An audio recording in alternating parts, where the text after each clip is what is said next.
इस वक्त की बड़ी खबर भारत पाकिस्तान तनाव को लेकर, जहां पर मोदी सरकार ने बड़ी तैयारी की है। बड़ी खबर, ओवैसी को बड़ी जिम्मेदारी दी गई है। तो भारत पाकिस्तान तनाव पर बड़ी खबर सूत्रों के हवाले से आ रही से बताया जा रहा है कि ओवैसी समेत 30 सांसदों को विदेश भेजा जाएगा, जो कि दुनिया भर में पाकिस्तान की पोल खोलेंगे। जिस तरीके से ऑपरेशन सिंदूर को भारत ने अंजाम दिया, उसे लेकर भारत ने एक नई तैयारी की है। मोदी सरकार ने नई तैयारी की है और बड़ी बात है कि इस तैयारी में अब ओवैसी को भी इसमें शामिल किया गया है। इस पूरे ऑपरेशन के दौरान, जब से पहलगाम में आतंकी हमला हुआ, उसके बाद ऑपरेशन सिंदूर और उसके बाद जिस तरीके से भारत और पाकिस्तान के बीच युद्ध जैसे हालात बने, मिसाइल अटैक हुए, उसमें ओवैसी भारत के लिए डट कर खड़े रहे। आतंकवादी जब भारत को हिंदू मुसलमान में बांटा जाते थे, नाम पूछ कर, मजहब पूछ कर, जिस तरीके से उन्होंने हिंदुओं पर गोली मारी, इस पूरे मामले में ओवैसी खुलकर सामने। और अब जो खबर आ रही है उसके मुताबिक ऑपरेशन सिंदूर के बाद कूटनीतिक अभियान चलाने की तैयारी भारत सरकार ने शुरू कर दी है, जिसमें ओवैसी को भी शामिल किया जाएगा, जिनकी जिम्मेदारी होगी कि वैश्विक मंच पर जाकर पाकिस्तान जिस तरीके से आतंकवाद को स्पॉन्सर करता है, उसे बेनकाब किया जाए। और बताया जा रहा है कि अगले हफ्ते से ही इन नेताओं को अलग अलग देशों में भेजा जाएगा।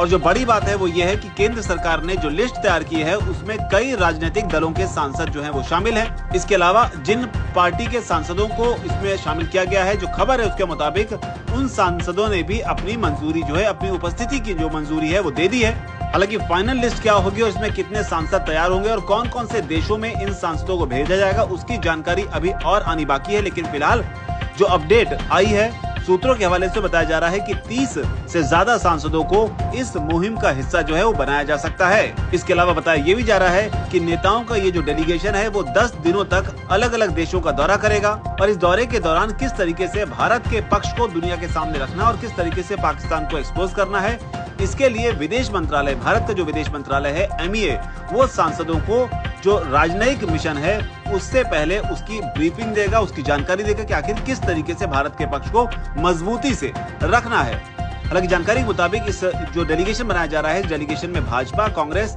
TMC, DMK, NCP, JDU, BJD, CPI और इसके अलावा भी कई दलों के सांसद जो हैं वो शामिल हैं। और बहुत हद तक संभावना है कि 22 और 23 मई को 10 दिनों के लिए सांसद जो हैं वो रवाना होंगे, क्योंकि जो रिपोर्ट है उसके मुताबिक इन्हें मुस्तैद रहने के लिए कहा गया और कहा गया है कि जो भी जानकारी है इसके बाद में वो समय के साथ आपको दी जाएगी।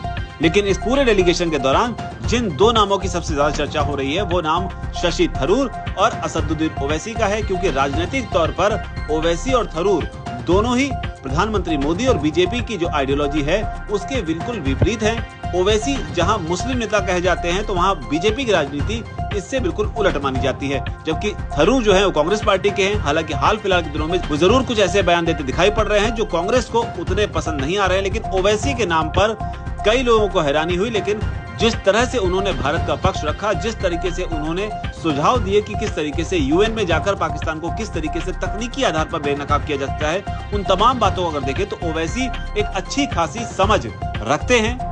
और माना जा रहा है कि जो डेलीगेशन है उसमें ओवैसी एक अहम भूमिका निभा सकते हैं। अब वो किस देश जाएंगे, किसी मुस्लिम देश जाएंगे, ये स्थिति अभी पूरी तरीके से साफ नहीं है, लेकिन ये माना जा रहा है कि मोदी सरकार अब ओवैसी को भी इस जिम्मेदारी में शामिल करने वाली है। फिलहाल इस पर जो भी अपडेट आएगी वो पल पल की अपडेट आप तक पहुंचाते रहेंगे। इस पूरी जानकारी पर आपकी क्या राय है, कमेंट सेक्शन में जरूर लिखें और चैनल को सब्सक्राइब करना बिल्कुल न भूलें। धन्यवाद।